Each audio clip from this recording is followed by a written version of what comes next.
A rich tourist spat on a royal guard's face, believing their famous silence made them weak. But when this decorated veteran finally broke his stance, his response didn't just humble the man. It taught the world what true strength means. The summer sun beat down mercilessly on the grounds of Buckingham Palace, its golden rays reflecting off the ornate gates where hundreds of tourists gathered phones raised high to capture their brush with British royalty. Among the sea of excited faces and chattering voices stood guard Thomas Blackwood, as still as the palace walls themselves, his red uniform pristine. Despite the sweltering August heat, at 29, Blackwood was no ordinary guardsman. 8 years of service to the crown had earned him more than just the right to wear the prestigious uniform of the Queen's Guard. 2 tours in Afghanistan had taught him the true meaning of discipline. His valor earning him commendations that now sat quietly in his modest London flat. But here, standing at attention before Buckingham Palace, he served a different kind of duty every morning. Blackwood would rise before dawn, spending 3 meticulous hours preparing his uniform, each button polished to mirror shine, every strap and buckle aligned with military precision. To some it might seem excessive for what tourists often dismissed as mere ceremonial dye beauty, but Blackwood knew better. The uniform he wore carried centuries of tradition, each crease and fold a testament to the unwavering dedication of those who came before him. It's not just about standing still. He would later recall of that fateful afternoon when we put on this uniform. We become living symbols of something greater than ourselves. Every tourist's photo, every child's wave, every attempted joke, we face it all with the dignity this position demands on an average day. Blackwood would encounter hundreds of tourists, their cameras flashing, and children pointing. Most were respectful, some were amusing, and a few would try to provoke a reaction, a time-honored game that most guards had learned to take in stride. But this particular Thursday afternoon would prove different. Among the usual crowd of sightseers, a group of American tourists was making their way toward his post, led by a man whose expensive polo shirt and designer sunglasses couldn't quite mask his air of entitlement. The time was 2:30 p.m., the sun at its highest and the crowd at its thickest. None of the excited tourists snapping their photos could have guessed they were about to witness a moment that would challenge the very foundations of duty, discipline, and dignity.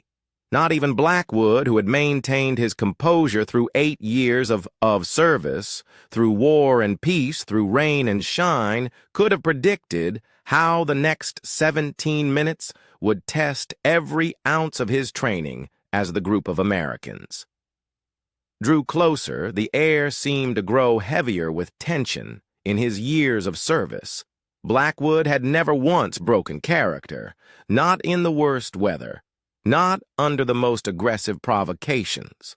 But as he caught sight of a young man approaching Kevin Reynolds, though Blackwood didn't know his name yet, something felt different. The man's expensive polo shirt and practiced smirk spoke of privilege and entitlement. A combination Blackwood had seen too many times before, as Reynolds sauntered closer with an all-too-familiar air of superiority. Blackwood would soon discover that every man, no matter how disciplined, has his limits. Kevin Reynolds wasn't accustomed to being ignored back in Texas. His family's oil money had always guaranteed him the attention he felt he deserved at the prestigious Dallas Country Club. Waiters would materialize at the slightest gesture in board meetings. Executives twice his age hung on his every word. Even here in London, his first-class flights, 5-star hotels, and exclusive restaurant reservations had maintained that comfortable bubble of deference he'd come to expect.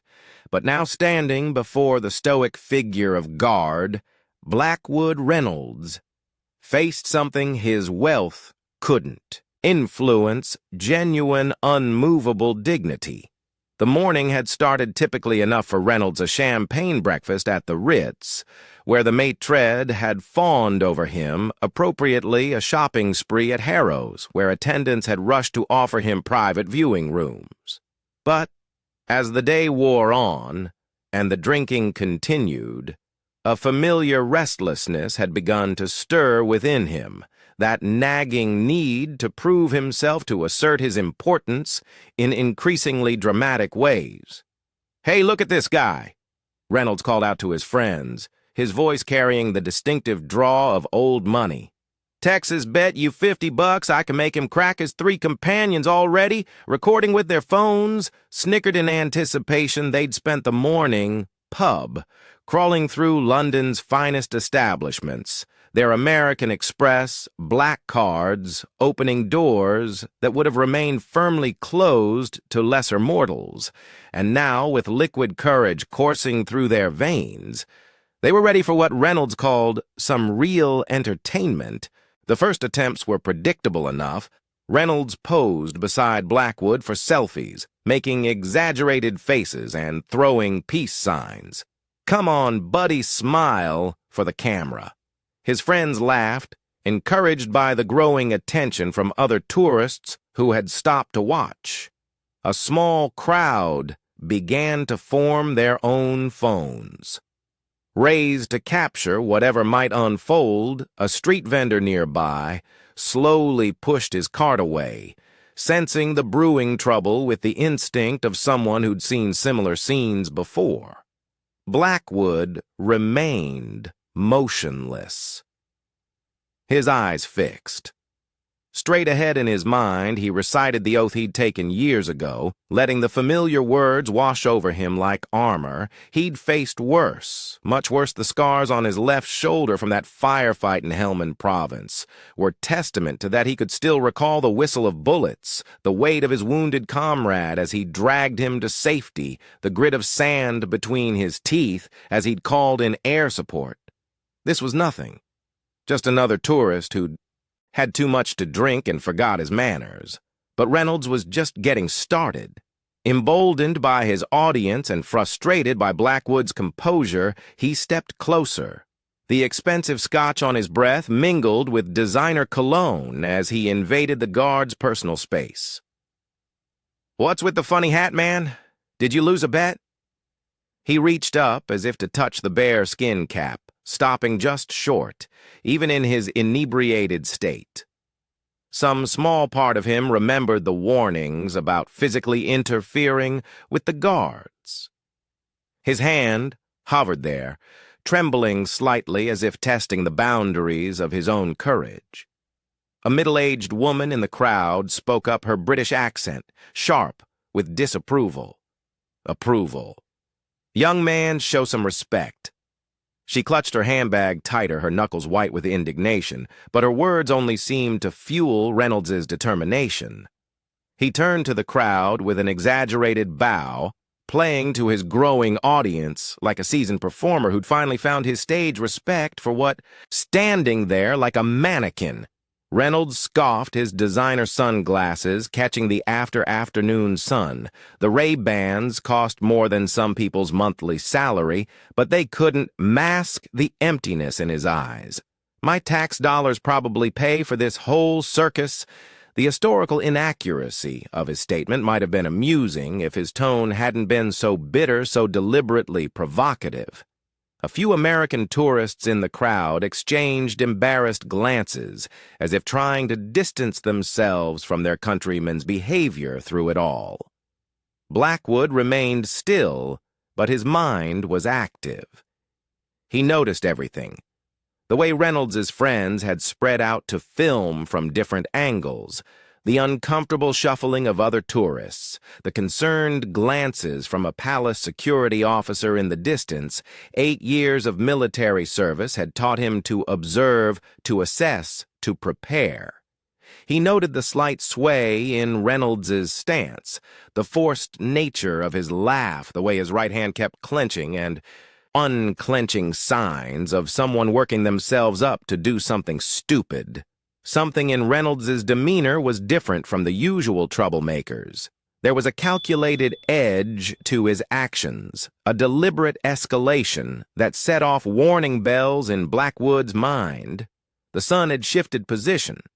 Casting long shadows across the palace grounds, a cool breeze carried the distant chimes of Big Ben 3. Blackwood had been standing at his post since dawn, his muscles trained to maintain perfect stillness.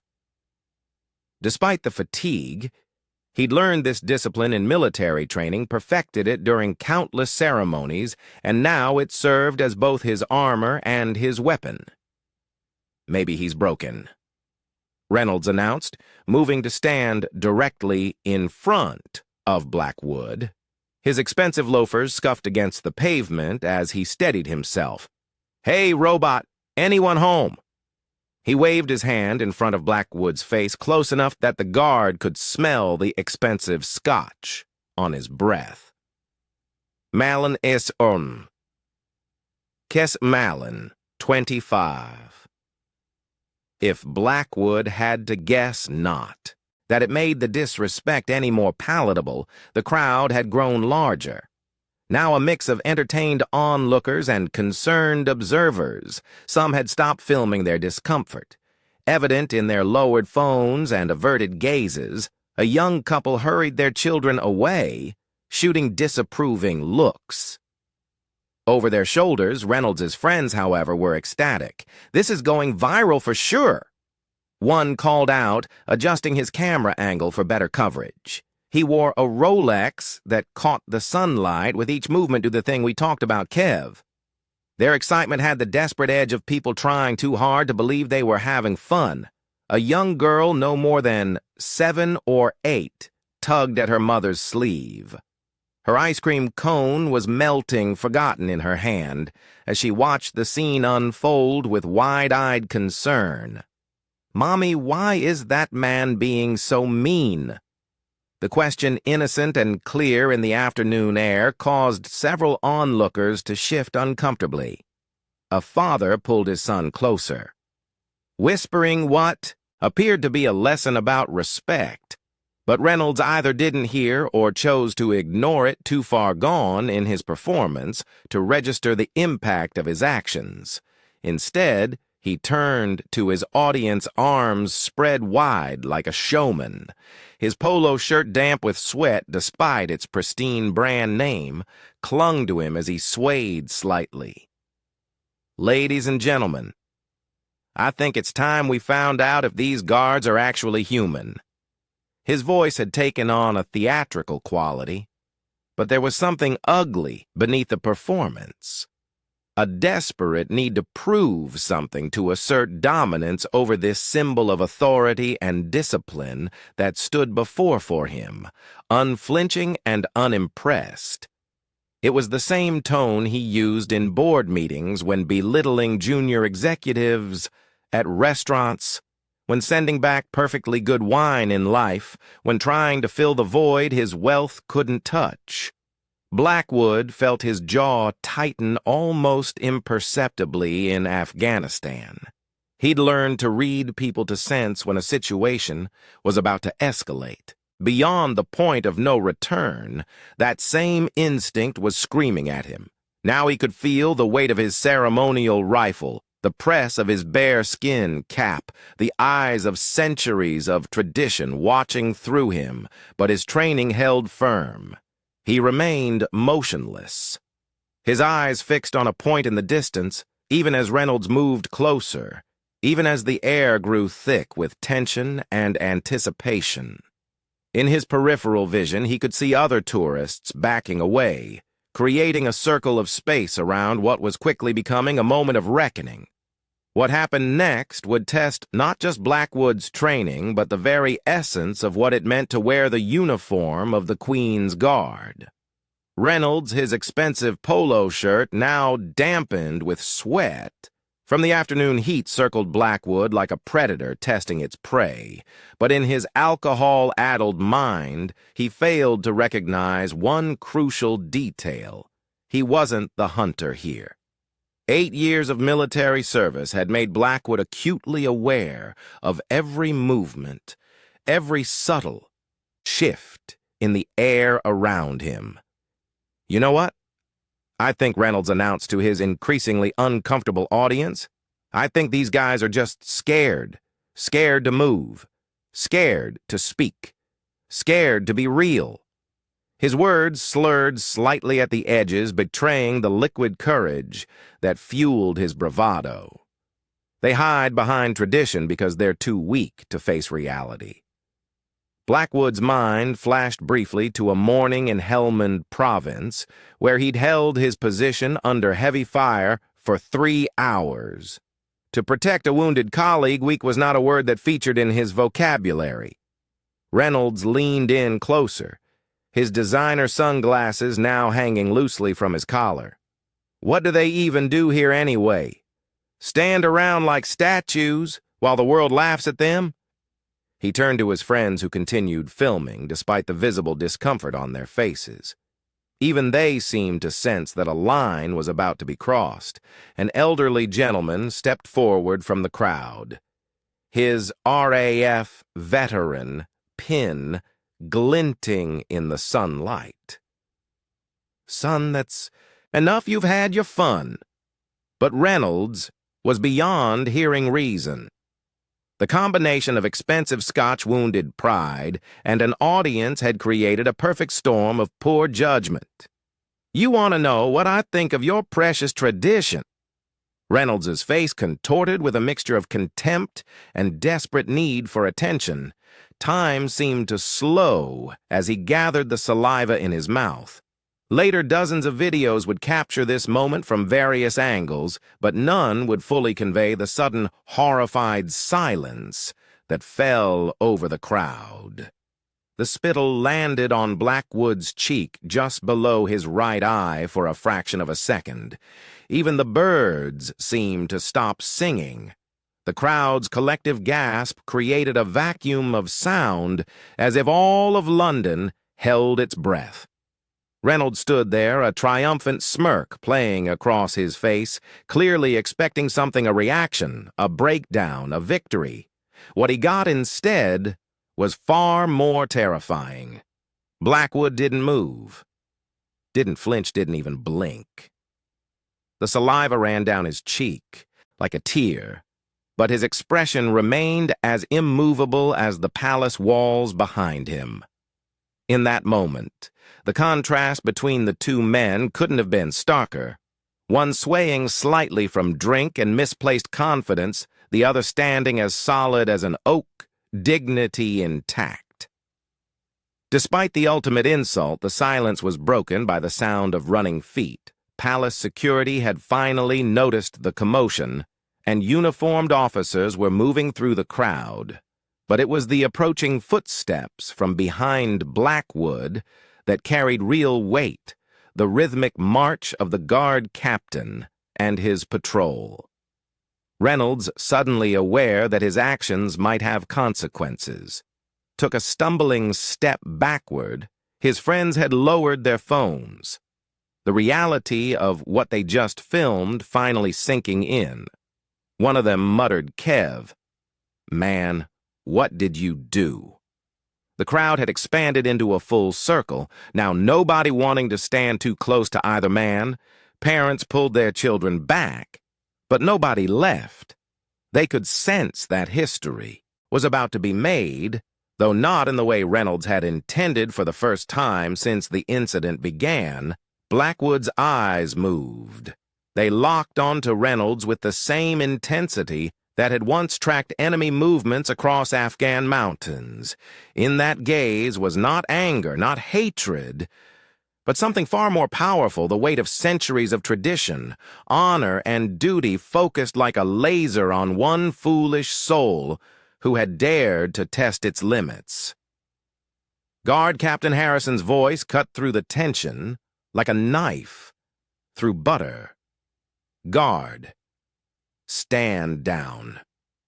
The command, delivered with quiet authority, gave Blackwood permission to do something he hadn't done in 8 hours of duty move.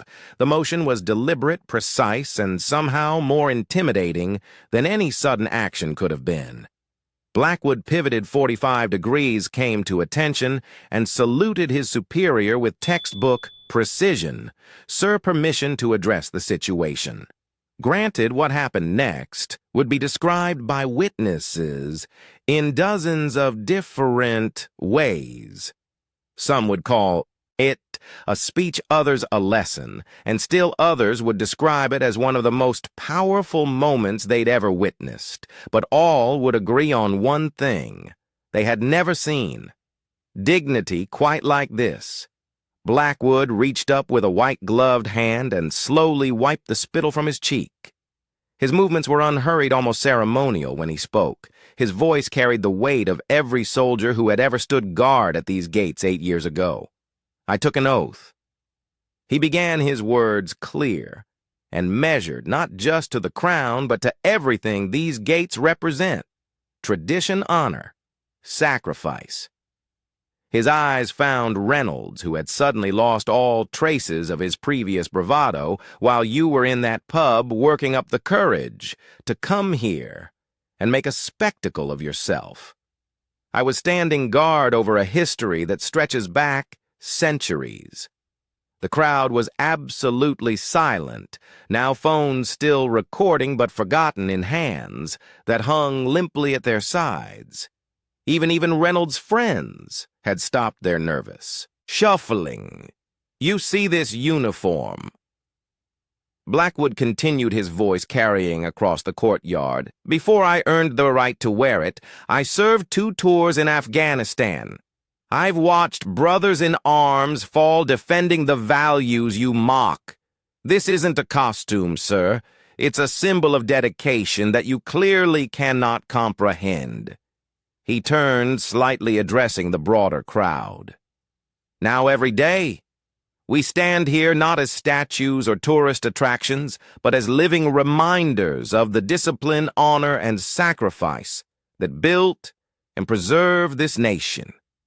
We endure the heat, the cold, the rain, and yes, even the occasional fool who mistakes our discipline for weakness." Reynolds, attempting to salvage some dignity, opened his mouth to speak, but Captain Harrison's sharp glance silenced him. Immediately, 2 police officers had arrived and were standing ready, but they too seemed captivated by Blackwood's words. "You wanted to know if we're human." Blackwood's voice took on a softer tone, though it lost none of its power. We feel every insult, every joke, every attempt to break our composure, but we stand firm because that's what duty demands, because some things in this world are bigger than personal comfort or ego. Some traditions deserve respect, even if you don't understand them."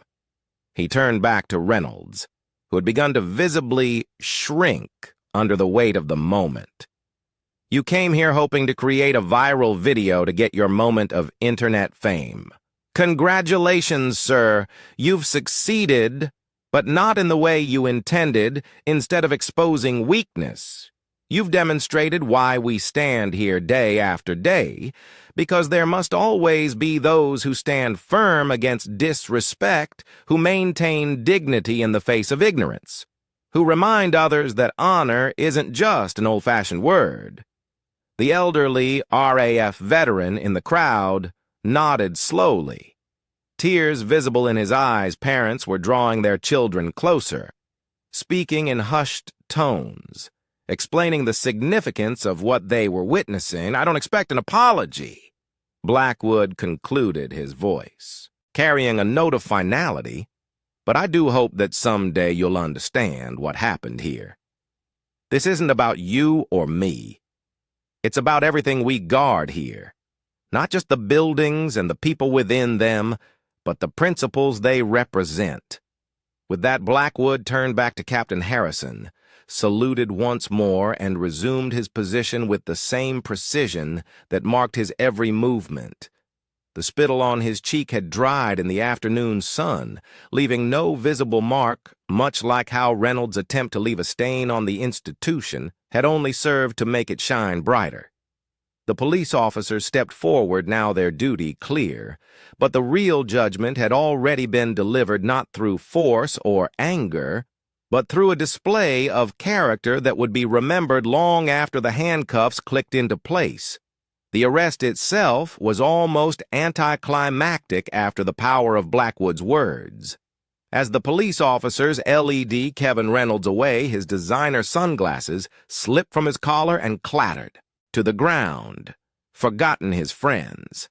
Those same young men who had been so eager to film his prank now couldn't meet anyone's eyes as they shuffled away from the scene, their phones finally lowered, assaulting a Queen's Guard. One of the officers explained, his voice carrying across the now hushed crowd. "That's a serious offense, sir. You'll have plenty of time to reflect on Guard Blackwood's words while we process your case." The videos, as expected, spread across social media like wildfire.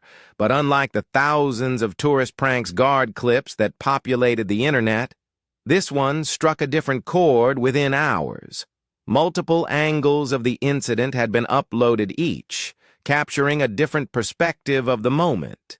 Yet they all told the same story, not of a guard's composure breaking, but of dignity, triumphing over disrespect.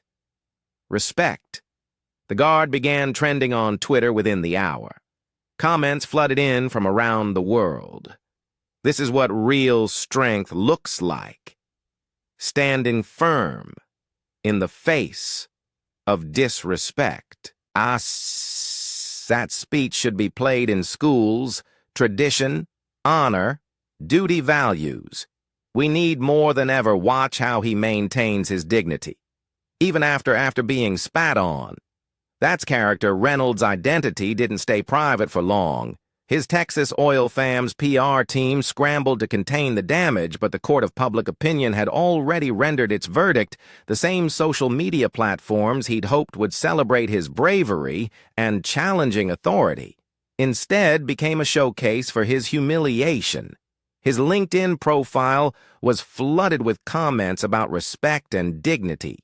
Several exclusive clubs in London quietly removed his name from their guest lists. But perhaps the most powerful consequences weren't the legal charges or the public shame. They were the conversations happening around dinner tables and in classrooms, as parents and teachers used the incident to discuss respect duty and the importance of understanding traditions different from our own. A group of school children who had witnessed the incident wrote letters to Buckingham Palace. One 9-year-old's words captured the sentiment. "Perfectly dear Guard Blackwood, today you taught us that being strong doesn't mean being mean. Sometimes the strongest thing is to be kind and respectful even when others are not." Tourism. Officials reported an interesting shift in visitor behavior at Buckingham Palace. In the days following the incident, tourists still took photos with the guard, still smiled and waved. But there was a new undercurrent of respect. Parents could be heard explaining to their children not just what the guards did, but why they did it. The shallow jokes about making them laugh were replaced by genuine interest in the history and tradition they represented. Reynolds' case moved swiftly through the legal system. The judge's remarks during sentencing would later be quoted extensively in assaulting Guard Blackwood. "You didn't just attack individual, you attacked the principles of duty, honor, and respect that he represents. Your actions have served as a powerful reminder of why these values must be preserved and protected." The fine was substantial, but the requirement to perform community service at veterans organizations would prove far more impactful. Reynolds would later admit that nothing in his privileged life had prepared him for the humbling experience of serving those who had served their country. As for Guard Blackwood's viral moment, it found its way into training materials for military units and police forces around the world, not for his unwavering stance against provocation, but for his measured, dignified response when finally addressing it. It became a case study in how to maintain authority through character rather than force. But through it all, Blackwood remained unchanged. The next day, he resumed his post with the same dedication, the same precision, the same unwavering commitment to duty. The only difference was the added depth of respect in the eyes of those who now understood exactly what it meant to stand guard over not just a palace, but the principles it represented. What would you have done in Guard Blackwood's position? Could you maintain such dignity in the face of disrespect? Let us know your thoughts in the comments below. And here's a question to ponder. When was the last time you witnessed true strength, shown through restraint rather than reaction? If this story resonated with you, don't forget to like and share it with someone who appreciates stories of dignity and honor. Subscribe to our channel for more powerful stories of tradition and respect, and hit that bell icon to never miss an upload. Remember, real strength isn't about breaking others down. It's about standing firm in your values even when others try to break you.